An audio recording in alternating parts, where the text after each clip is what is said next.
सौभाग्यशाली तोता। बहुत समय पहले की बात है। एक छोटे से गांव के पास एक सुंदर जंगल था।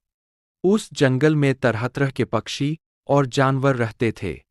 उन्हीं पक्षियों में एक अनोखा तोता भी रहता था, जिसका नाम चिरकू था। चिरकू को लोग सौभाग्यशाली तोता के नाम से जानते थे, क्योंकि जहां भी वह जाता, वहां कोई न कोई चमत्कार हो जाता या किसी की किस्मत बदल जाती।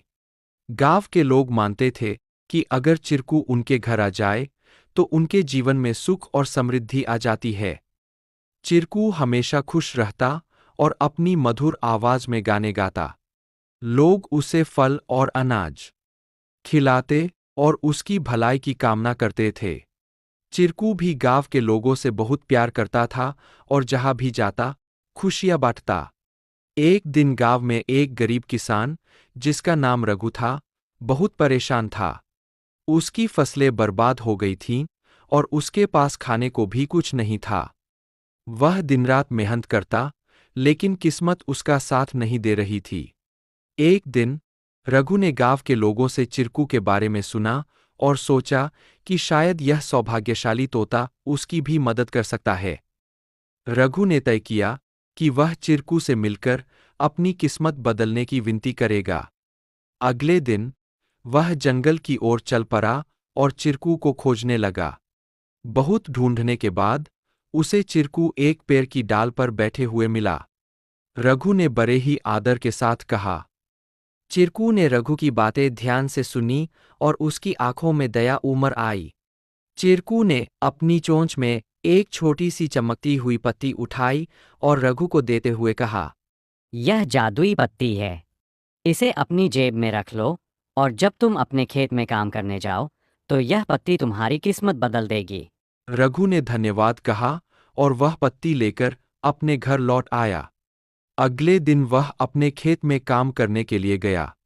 जैसे ही उसने खेत में जुताई शुरू की, अचानक से बारिश होने लगी।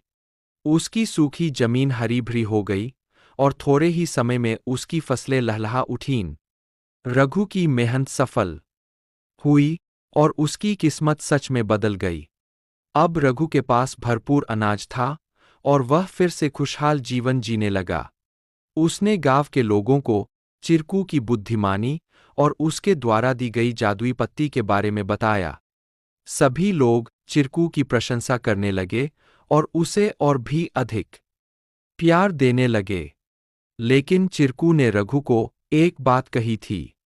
याद रखना, यह पत्ती सिर्फ तुम्हारी मेहनत का साथ देगी। अगर तुम मेहनत करना छोड़ दोगे, तो यह भी अपना जादू खो देगी। रघु ने चिरकू की बात समझ ली और कड़ी मेहनत जारी रखी। धीरे धीरे उसकी स्थिति पहले से बहुत बेहतर हो गई। वह गांव के सबसे सफल किसानों में से एक बन गया, लेकिन उसने कभी यह नहीं भूला कि उसकी सफलता में चिरकू और उसकी मेहनत का कितना बड़ा हाथ था। कहानी से सीख। इस कहानी से हमें यह सीख मिलती है कि किस्मत भी उन्हीं का साथ देती है, जो खुद मेहनत करते हैं। सौभाग्य और अवसर तभी काम आते हैं, जब हम अपने प्रयासों से उन्हें सही दिशा देते हैं।